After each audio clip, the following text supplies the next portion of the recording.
अमेरिकी राष्ट्रपति Donald Trump के दो बयान वायरल हो रहे हैं। उनका पहला बयान सुनिए। They say we hear them very clearly. They say, I don't want it. We'd like to make you the next supreme leader. No, thank you. I don't want it. यानी ईरान के supreme leader अब president Trump होंगे। इस बयान के मायने क्या हैं, आज चर्चा करेंगे। नमस्कार, मेरा नाम है श्वेता शर्मा और आज बात मुस्तफा खमेनेई के गे होने की और डोनाल्ड ट्रंप के अगले सुप्रीम लीडर होने की।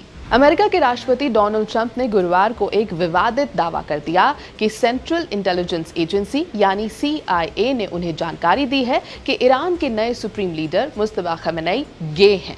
हालांकि ट्रंप ने अपने इस बयान के समर्थन में कोई ठोस सबूत पेश नहीं किया। फॉक्स न्यूज को दिए गए एक इंटरव्यू में जब ट्रंप से पूछा गया कि क्या CIA, जो अमेरिका की प्रमुख फॉरेन इंटेलिजेंस एजेंसी है, उन्होंने ऐसी जानकारी दी है या नहीं, तब डोनाल्ड ट्रंप ने जवाब दिया, well they did say that but I don't know if it was only them.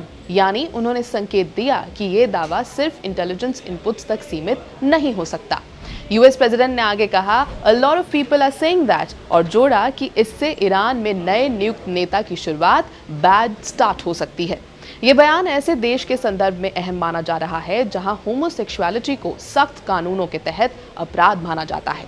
ये टिप्पणी उन रिपोर्ट्स के कुछ दिनों बाद आई है जिनमें यह दावा किया गया था कि डोनाल्ड ट्रंप को ये जानकर हैरानी हुई कि मुस्तफा खमेनेई गे हो सकते हैं। इंटेलिजेंस ब्रीफिंग्स में यह भी संकेत मिला था कि उनके पिता दिवंगत अयतोल्ला अली खमेनेई को भी इसी आधार पर उनके नेतृत्व को लेकर संदेह था। ईरान में होमोसेक्सुअलिटी इल्लीगल है और इस्लामिक पीनल कोड के तहत इसे एक गंभीर अपराध माना जाता है जिसमें कड़ी से कड़ी सजा का प्रावधान है। इस मुद्दे पर विस्तार से बोलते हुए ट्रंप ने गेज फॉर पैलेस्टीन पर भी सवाल उठाए। उन्होंने कहा कि कुछ ऐसे रीजन्स और रिजीम्स का समर्थन कर रहे हैं जहां LGBTQ समुदाय के लोगों के खिलाफ कठोर कार्रवाई की जाती है। ट्रंप के मुताबिक ऐसे देशों में होमोसेक्सुअल लोगों को सजा देने के तौर पर उन्हें इमारतों से फेंकने जैसे कदम उठाए जाते हैं। उन्होंने फॉक्स न्यूज से बात करते हुए कहा, they kill them instantly, they throw them off buildings and I am saying who are the gays for Palestine and they have a significant amount of gays for Palestine. इसके बाद उन्होंने एक और बयान दिया। उन्होंने कहा कि ट्रंप को सुप्रीम लीडर बनाने के लिए ईरान ने ऑफर किया है और इसके बाद मीम्स की बाढ़ आ गई। ट्रंप ने अपने इलेक्टोरल सपोर्ट का जिक्र करते हुए ये भी वादा किया कि उन्हें LGBTQ वोटर्स का अच्छा खासा समर्थन मिला। उन्होंने कहा कि उन्होंने अपने कैंपेन इवेंट्स के दौरान एक गे नेशनल एंथम का इस्तेमाल किया था जो उनके अनुसार इस वर्ग में उनकी अपील बढ़ाने में मददगार साबित हुआ।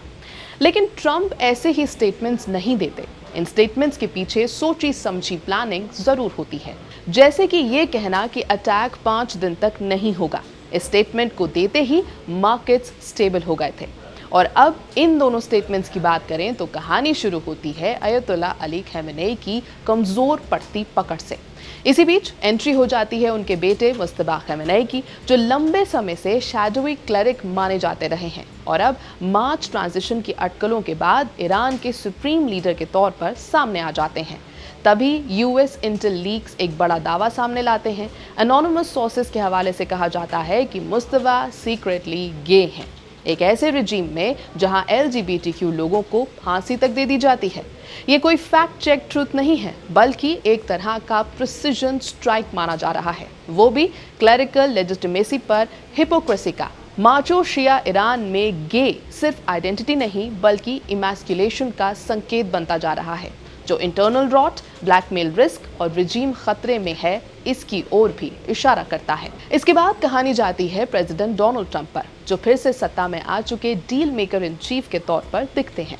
एक रैली के दौरान ट्रंप मजाकिया अंदाज में कहते हैं कि ईरान ने उनसे बेग किया है कि वो उनके सुप्रीम लीडर बन जाएं और वो इसे दोज लूजर्स से बेहतर चला सकते हैं। यानी आइडियोलॉजी को एक मजाक की तरह प्रेजेंट करना, जहां ईरान स्ट्रॉन्गमैन की राजनीति सटायर में बदल जाती है और US हॉकिशनेस एक सुप्रीमेसी परफॉर्मेंस बनकर उभरती है। ट्रंप ये दिखाना चाहते हैं कि मुस्तफा कमजोर हैं, उन्हें एक छुपे हुए बहरूपिये के तौर पर दिखाया जा रहा है, और दूसरी तरफ है स्वैगरिंग ट्रंप, जो खुद को एक मसीहा की तरह दिखाना चाहते हैं। सटायर यहाँ चीख चीख कर कहता है कि आइडियोलॉजिकल जायंट्स अब सेक्सुअलिटी को लेकर आरोपों और ईगो फ्लेक्सेस से गिराए जा रहे हैं। अब मुकाबला आरोप प्रत्यारोप, स्टेटमेंट्स, आर्ग्यूमेंट्स पर ही नहीं रुक रहा। अब ये पोस्ट ट्रूथ ईरा के टिकटॉक जोकर्स बनने तक जा चुका है। यानी दूसरे को कमजोर दिखा दो, कुछ भी टिप्पणी कर दो, दुनिया में मीम्स बन जाएं, चीजें वायरल हो जाएं और सरकार कमजोर लगने लगे। आज की जियोपॉलिटिक्स एक डार्क कॉमेडी बन चुकी है। अब इसका असर सोशल मीडिया पर तो भरपूर है, लेकिन असलियत में होगा या नहीं, ये बड़ा सवाल है। यह है एबीपी लाइव, मेरा नाम है श्वेता शर्मा।